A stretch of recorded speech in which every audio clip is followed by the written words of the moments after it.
Oye, y la gran discusión del día. Se pelean los candidatos presidenciales con las autoridades y hablan de lo que tiene que ver con levantar el secreto bancario.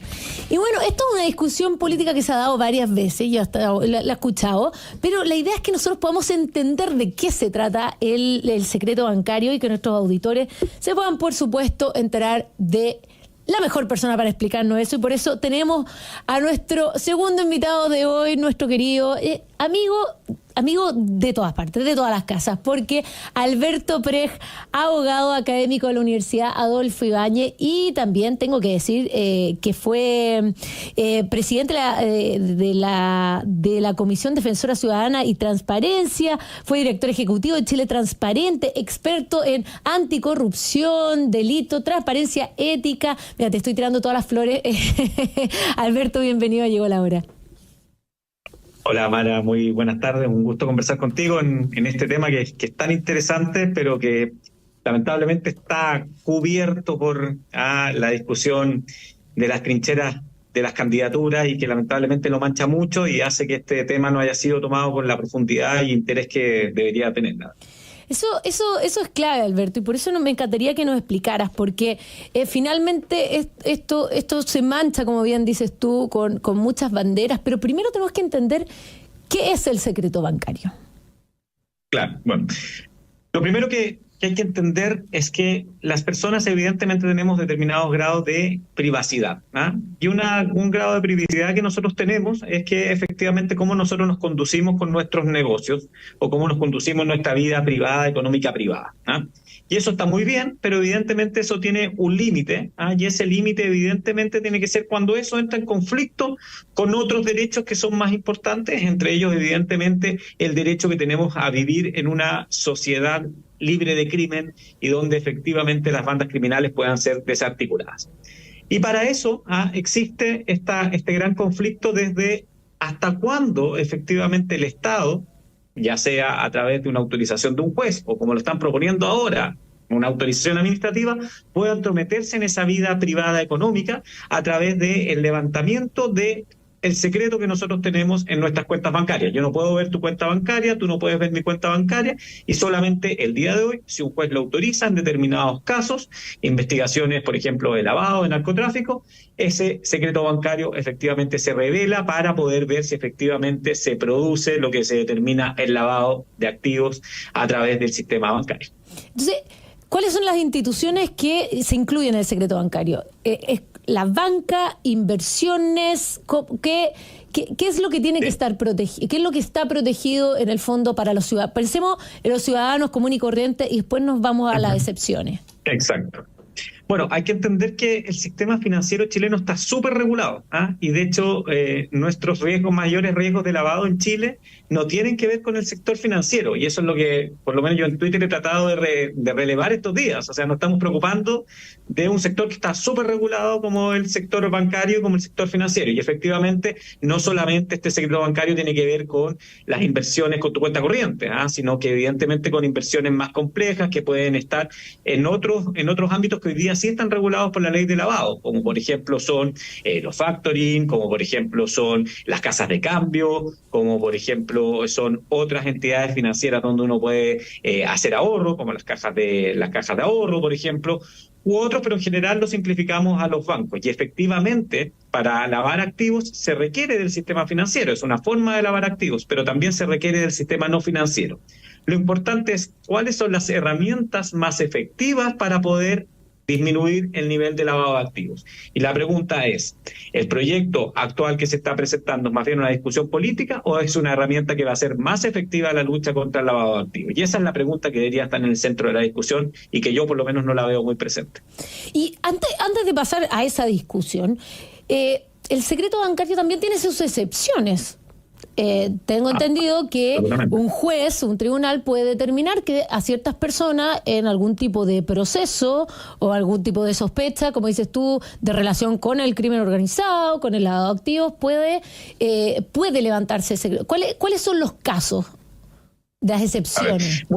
Muy buena tu pregunta, porque muchos en Twitter sobre todo, donde la discusión a veces baja a niveles bastante sórdidos, dicen que en Chile el secreto bancario es nadie lo puede levantar, y eso no es así. Efectivamente, el secreto bancario todos los días, a través de una autorización que entrega un juez de la República, se está levantando en investigaciones relacionadas con narcotráfico, relacionadas con lavado de activos, y eso se hace con mayor facilidad, y en otras investigaciones donde también se puede pedir el acceso a las cuentas bancarias que no tengan que ver con este tipo de delitos, y ahí es más difícil el pedirlo. Y eso se puede hacer. ¿Y cómo se hace? Un fiscal está investigando, por ejemplo, por ley 20.000, que es ley de narcotráfico, o por ley de lavado, está investigando a una persona y le pide al juez que para que esa investigación, que está desformalizada incluso, que ni siquiera la persona sabe que se está investigando, se permita el acceso a las cuentas bancarias. Eso lo hace el juez, y el fiscal le hace un requerimiento, evidentemente, a la institución financiera, donde se revela esta información, y luego eso lo pericia la Policía de Investigaciones. O sea, en estricto rigor eso se puede hacer, pero también hay que preguntarse, ¿está siendo absolutamente efectivo? ¿Es tan rápido y eficaz? ¿O efectivamente también tenemos que revisar ese procedimiento? Y eso no es ni blanco ni negro, y ahí estamos hoy día. Claro, y antes de entrar a eso, porque para que la gente sepa también, no solo como en caso tan grande o oscuro como el narcotráfico, crimen organizado, se puede hacer esto, sino que también ocurre por el caso de abandono de familia, pago de pensiones de alimentos, o sea, en situación incluso más cotidiana, también se puede intervenir el secreto bancario. Efectivamente se puede hacer, obviamente los procedimientos son distintos, y ahí hay que hacer diferencias, pero tú estás en lo correcto, y también en juicios civiles uno también lo podría pedir. Son medidas que uno podría llegar a solicitar, o en otro tipo de juicios penales donde se quiera, por ejemplo, se esté ocultando bienes. Uno podría llegar a esas hipótesis, pero acá lo central es la relación con el crimen organizado. Y si efectivamente hoy día tenemos las herramientas suficientes para poder disminuir los niveles de lavado de activos en nuestro país.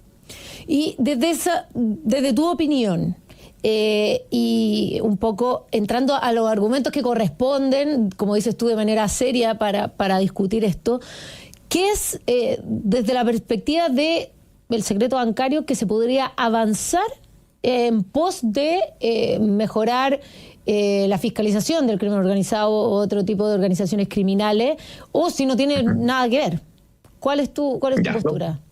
Lo primero es que el argumento que hacen algunas personas de la oposición hoy día de que efectivamente no se lava dinero por el sistema bancario, ese es un argumento falaz. Efectivamente el sistema financiero es utilizado y es una forma de lavado de activos, porque lo que busca, de hecho, un lavador de activos es que el dinero sucio pase a la economía formal. Y una forma de hacerlo es a través del sistema bancario, por ejemplo, con la compra de pólizas de seguros, la utilización del depósito de pequeñas cantidades de dinero a través de lo que se denomina pitufeo en cuentas corrientes, el uso de tarjetas bancarias, el prepago de tarjetas bancarias, miles de taxonomías. Cuando uno estudia las taxonomías de lavado de activos, existen muchas formas de lavar activos a través del sistema bancario y financiero. Y por lo mismo hay que tenerlo muy controlado. Pero lo que más se reprocha en el caso de Chile no tiene que ver con el sistema financiero, porque como bien tú has dicho, efectivamente en Chile se puede levantar en estas investigaciones el secreto bancario. Yo opino que tendría que ser más rápido esa comunicación entre el juez y el fiscal, y que pudieran haber más causas, quizás, y abrir ese abanico y generar un procedimiento que sea muy efectivo cuando esté en esas investigaciones. Pero nunca, y aquí me voy a lo que erróneamente plantea el gobierno en esta falsa dicotomía de buenos y malos, de que lo tenga que hacer un órgano administrativo. O sea, el que el Servicio de Impuestos Internos tuviera esta atribución directamente atentaría contra el derecho de propiedad, atentaría contra la privacidad de las personas, y es una herramienta que podría ser utilizada, y así ha sido utilizada en otras partes del mundo, para una mera persecución política muy lejana a la persecución del crimen organizado. Entonces hay que tener mucho cuidado. La revisión judicial del levantamiento del secreto bancario es algo que no puede dejarse de lado. Oye, interesante ese punto, porque uno de los argumentos que se dio efectivamente, para que los auditores vayan entendiendo, es que el director del Servicio de Impuestos Internos lo elige el presidente de la República. Entonces, en algunos casos extremos, alguien que tendría acceso libre a toda esta información también está influenciado por el ciclo político y puede prestarse para algún tipo de incongruencia. ¿Qué te parece a ti ese argumento y cómo piensas tú la posibilidad, porque es parte del debate, de que el Servicio de Impuesto Interno va a ser un organismo autónomo? Ya. Ese es un argumento de realidad y ya lo vimos en el pasado, cuando las acusaciones de financiamiento ilegal de la política eran solo contra Penta. Vamos, lloviendo las querellas del Servicio de Impuestos Internos. Cuando nos dimos cuenta que el problema era más amplio, que el financiamiento de la política transversal y que tocaba a lo que era ese momento el gobierno, recordemos lo que dijo el señor Peñailillo: voy a ir con un camión a sacar toda la evidencia del Servicio de Impuestos Internos. Cambiaron al jefe jurídico, cambiaron al jefe de fiscalización del Servicio de Impuestos Internos, ni una querella más. De hecho, hubo querellas que fueron extemporáneas, y poquitas. Y solamente el caso de Marco Enrique Uminami y de Pablo Longueira, que lleva 11 años en tramitación y que seguramente van a ser absueltos, fue el que tuvo querella al Servicio de Impuestos Internos. Entonces, a nadie nos pueden engañar que el Servicio de Impuestos Internos es un organismo que hoy día se puede prestar para el uso político. Y respecto a una reforma del Servicio de Impuestos Internos, me parece fantástico, pero esa es la discusión primaria. Primero reformemos el Servicio de Impuestos Internos y después vemos si ese organismo va a tener la capacidad, como sí lo tienen, por ejemplo, algunas agencias europeas o agencias norteamericanas, para poder generar, darles esta atribución del lavado de activos. Pero ahí no es el crimen organizado el que se está persiguiendo. Ahí lo que se está buscando es evitar la elusión de impuestos. Ese sería el objetivo, porque para eso está el Servicio de Impuestos Internos.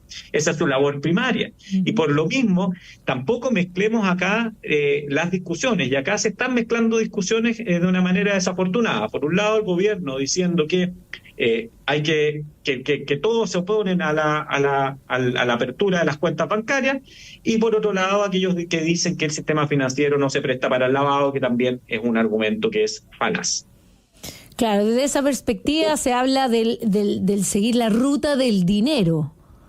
Así es. ¿Es esta la línea? Como para ir terminando ese mismo esa punto. es una de las líneas, pero Mara, dame un segundo. La línea más importante y que no ha estado nunca en la discusión, y que sí ha estado de los organismos internacionales una y otra vez reprochando a Chile, tiene que ver con nosotros los abogados, tiene que ver con los contadores, tiene que ver con todos los agentes no financieros que día a día están facilitando el lavado de activos.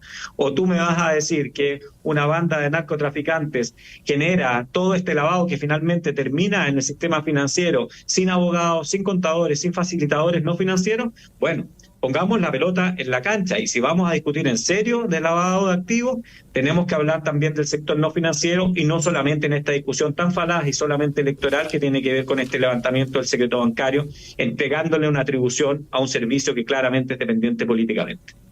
Bueno, estábamos conversando con Alberto Preja, abogado y académico de la Universidad Adolfo Ibáñez. Alberto, muchas gracias por habernos aclarado el panorama acerca del secreto bancario y orientar cuál tiene que ser los puntos de discusión para poder efectivamente perseguir el crimen organizado, el narcotráfico en nuestro país, y cuáles son las aristas para ampliar este debate. Muchas gracias por haber estado con nosotros. Muchas gracias a ti, Mara, y que tengas una muy buena tarde. Tú también. Nosotros nos vamos a una breve pausa y ya volvemos en el tercer bloque con los audios y la pregunta de Twitter.